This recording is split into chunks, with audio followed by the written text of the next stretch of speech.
जी गुरु जी महाराज, आपका कोटि कोटि धन्यवाद।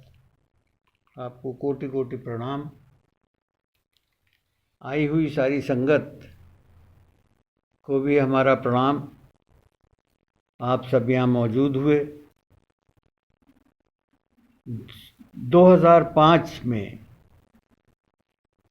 गुरु जी के बारे में यहाँ बातें हुई, तभी गुरु जी आए थे और गुरु जी के बारे में बातें हुई, तभी हमने उनके बारे में जाना।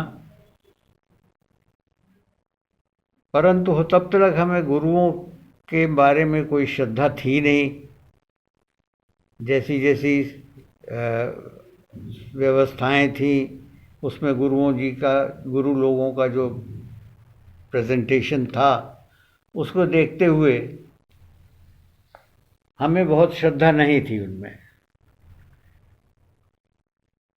लेकिन जब गुरु जी का पता लगा कि वो आने वाले हैं, तब हमको और एक बात हुई कि आखिर गुरु लोग ये कॉलेज में कब से आने लग गए। पता लगा वो कोई इनाग्रेशन करने आए हैं, आने वाले हैं। खैर, जब वो यहाँ पहुँचे तो यहाँ के बहुत सारे लोग उनके पास गए। गाड़ी का हॉर्न बजा, तब हमें समझ में आया कि गाड़ी शायद गुरु जी आ गए हैं। पर हम फिर भी वहाँ गए नहीं। हम अपने ऑफिस के पास ही यहाँ खड़े रहे। परंतु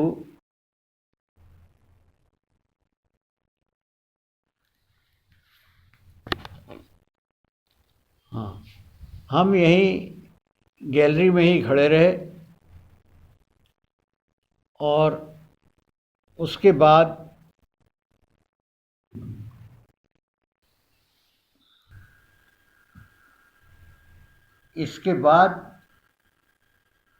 गुरु जी ने पूरे कॉलेज का विज़िट किया, उनको कॉलेज दिखाया गया। फिर बाद में वो हॉस्पिटल की तरफ गए, वहाँ इनाग्रेशन किया उन्होंने हॉस्पिटल का। इस बीच में हम जहाँ खड़े थे वहाँ से मूव करके आगे आए उस स्थान पर जहाँ गुरु जी का आसन लगा था और जहाँ से उन्होंने प्रसाद का वितरण करना था। हम उस जगह पर पहुँचे, पर गुरु जी तब तक इनाग्रेशन कर रहे थे।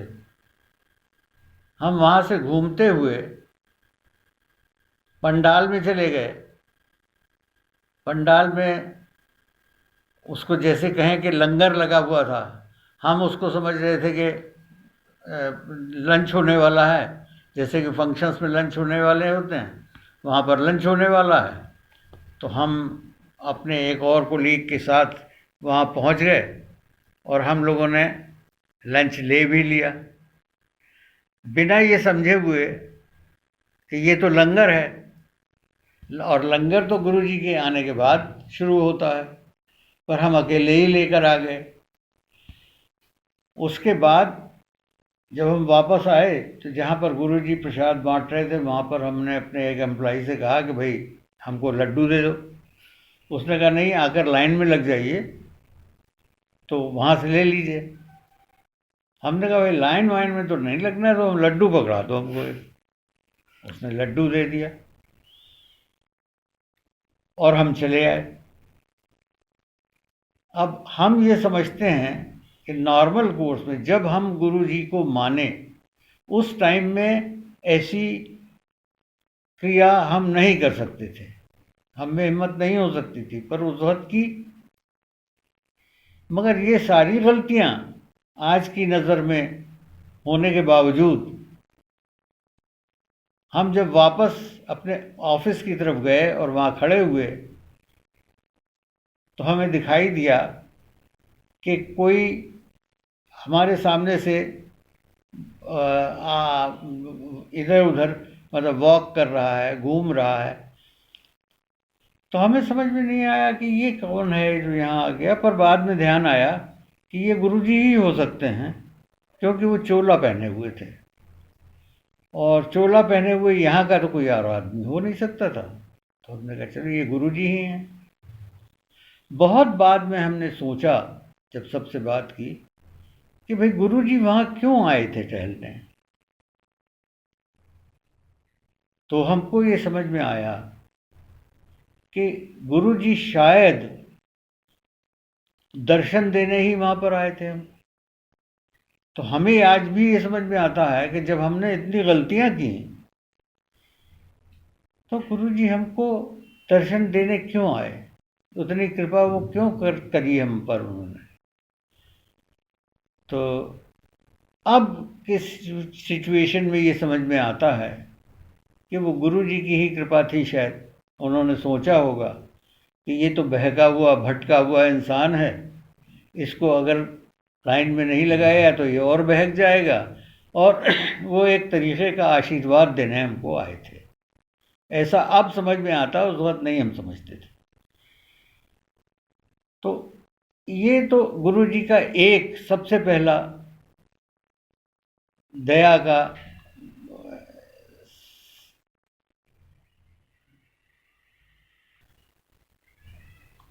इसके बाद हमारे यहाँ संगत के जो हमारे यहाँ की संगत के जो कुछ मेंबर्स थे वो आगे बढ़े, वो गुरु जी के पास गए। तब तक हम तो जाते नहीं थे। गुरु जी के पास गए दिल्ली, और वहाँ पर उनसे परमिशन ली कि हम एक मंदिर बनाना चाहते हैं, तो यहाँ पर मंदिर बनाएंगे। गुरु जी ने परमिशन भी दे दी, साथ में अपना एक हाथ का लिखा सर्टिफिकेट भी दे दिया, जो उस तस्वीर पर लगा दिया गया।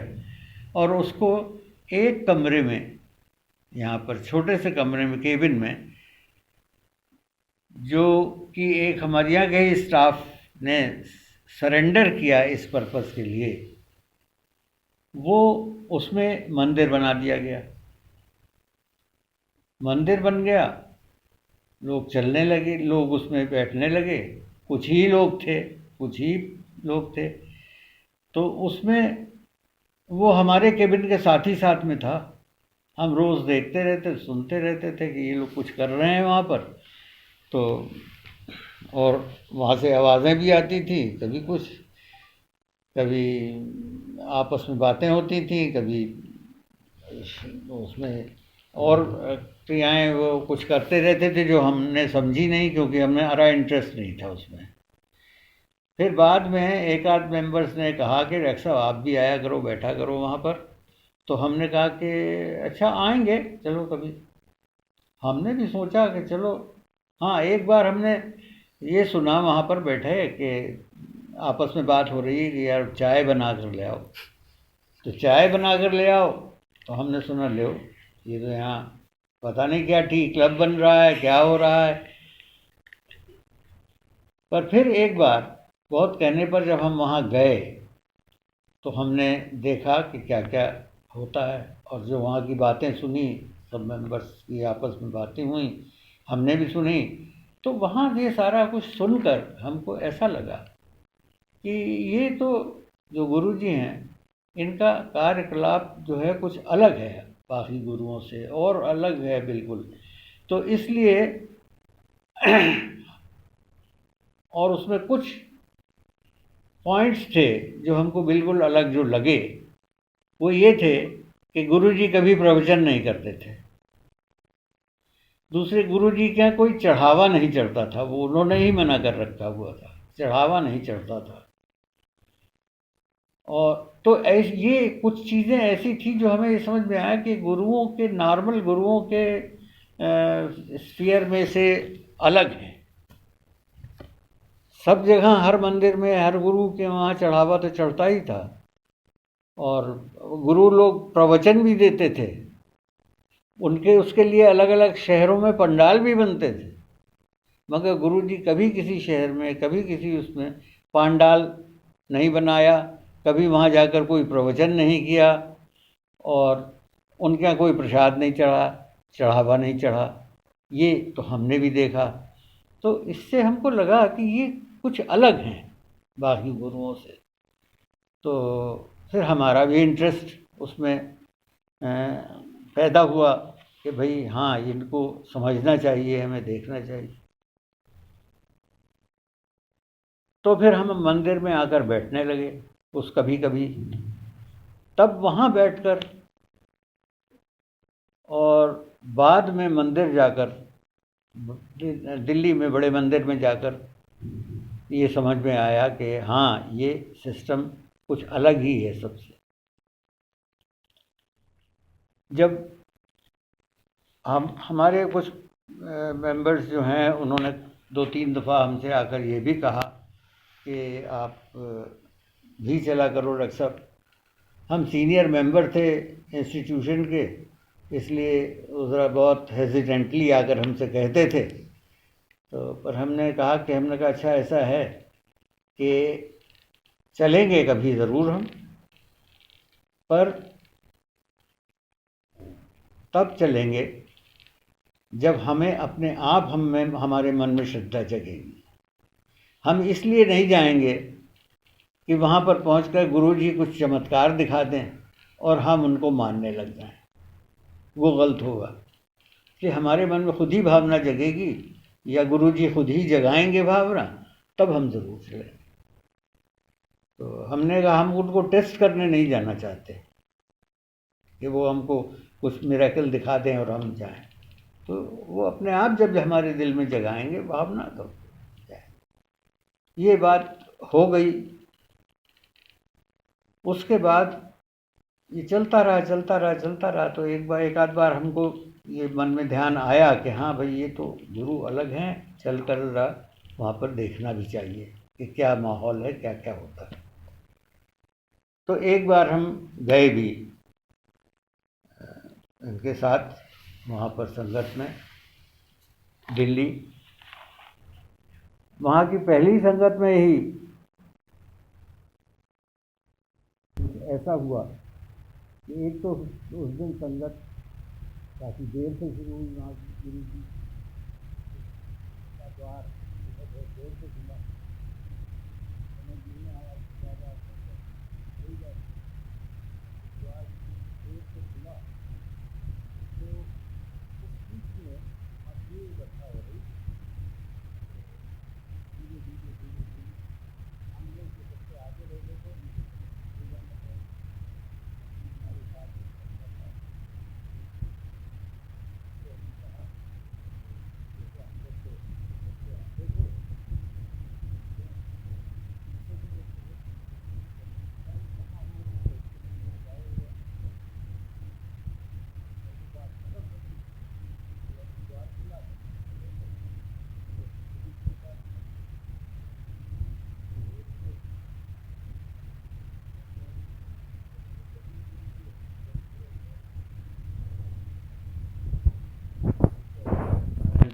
वगैरह तरीके की ड्रेस से में रहते हैं।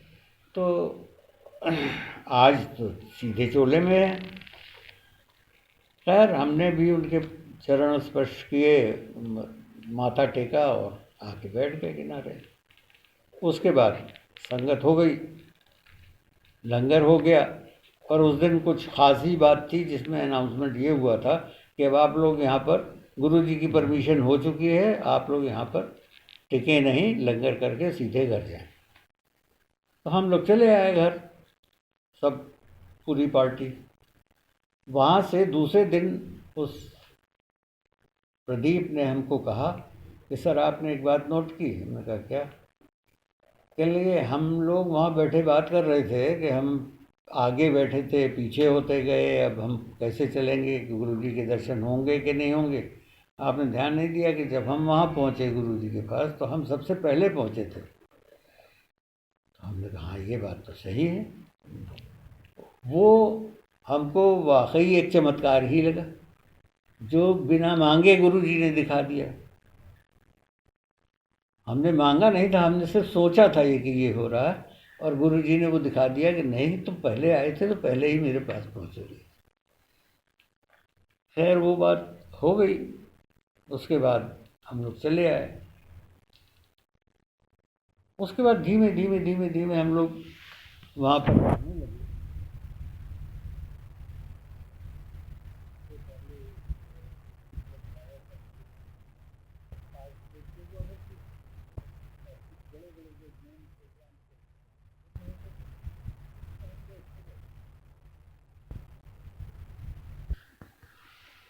दूसरी बार जब हम लोग चले हैं एम्पायर स्टेट के लिए, तो रास्ते में पूरी टीम, पूरी पार्टी 10, 12, 15 स्टूडेंट्स की और टीचर्स की जाती थी। तो उस बार हमको कुछ ये महसूस होगा, गुरुजी के बारे में जो श्रद्धा हमारी बन गई, उसको देखते हुए हमें ये समझ में आया कि हम अपने कुछ मन की बातें जो हैं किसी से शेयर कर लें। तो वो डॉक्टर पुनीत से हमने ये बात कही कि डॉक्टर पुनीत, एक बात हम कहना चाहते हैं, वो ये कि हमको पहले तो श्रद्धा नहीं थी गुरुजी की, और हम ज़्यादा कुछ सोचते भी नहीं थे उनके बारे में, लेकिन अब जब श्रद्धा जग चुकी है तो हमको अफसोस बहुत बड़ा होता है इस बात का कि देखो, एक दिन वो भी था जब गुरुजी वहाँ आए हुए थे और हमने उनको कुछ नहीं समझा, परंतु उन्होंने फिर भी हम पर कृपा की। और हमें अब अफसोस इस बात का होता है कि वो दिन था जब गुरुजी अकेले, यानी भगवान हमारे अकेले वहाँ पर खड़े थे, टहल रहे थे, और हम भी वहीं अकेले ही थे। ऐसे समय में सोचिए कि किसी के लिए भी कितना सौभाग्यपूर्ण वो समय होगा कि भगवान के सामने आप अकेले खड़े हों और उसके बावजूद भी हम कुछ न कर सकें। उस दिन हम कुछ भी कर सकते थे, हम उनके चरण पकड़ सकते थे, उनके चरणों में माथा टेक सकते थे, उनसे कुछ भी बात कर सकते थे, कुछ भी मांग सकते थे, मगर वो हमने नहीं किया। उस बात का एक बार फिर हमको बहुत बड़ा अफसोस है इस बात का। तो हमें बड़ा, ये बात हम आपसे शेयर इसलिए कर रहे हैं कि समझ सकें कि ये इस बात का हमको बहुत दुख है। खैर, वहाँ से तो बात ख़त्म हो गई। हम लोग एज़ यूजुअल जैसे गाड़ियों में बैठ के वहाँ से चले आए।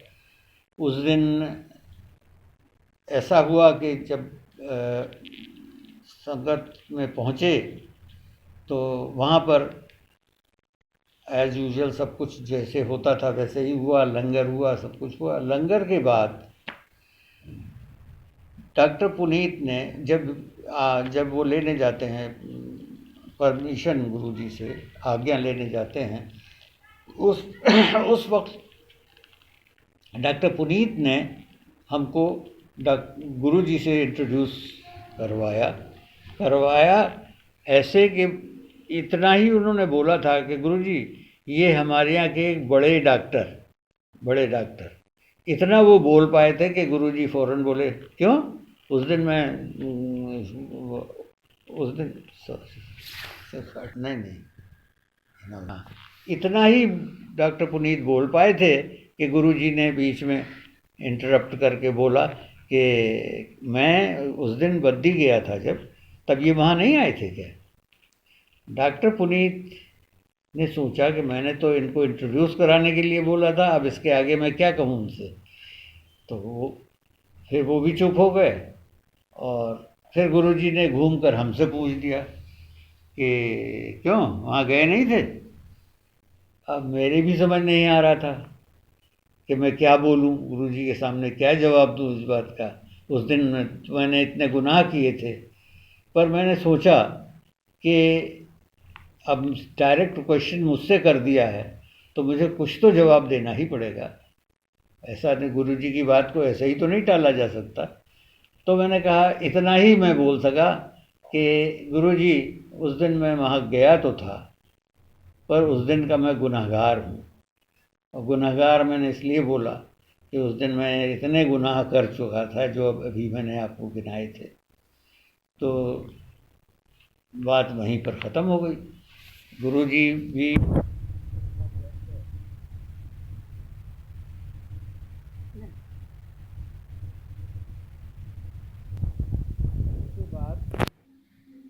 गुरुजी ने बद्दी संगत के और मेंबर्स जो थे उनसे कुछ कुछ बात की, और सारा कुछ करने के बाद उन्होंने ये कहा कि ठीक है, आप जाओ तुम सब लोग, और 7 जुलाई को आना। इस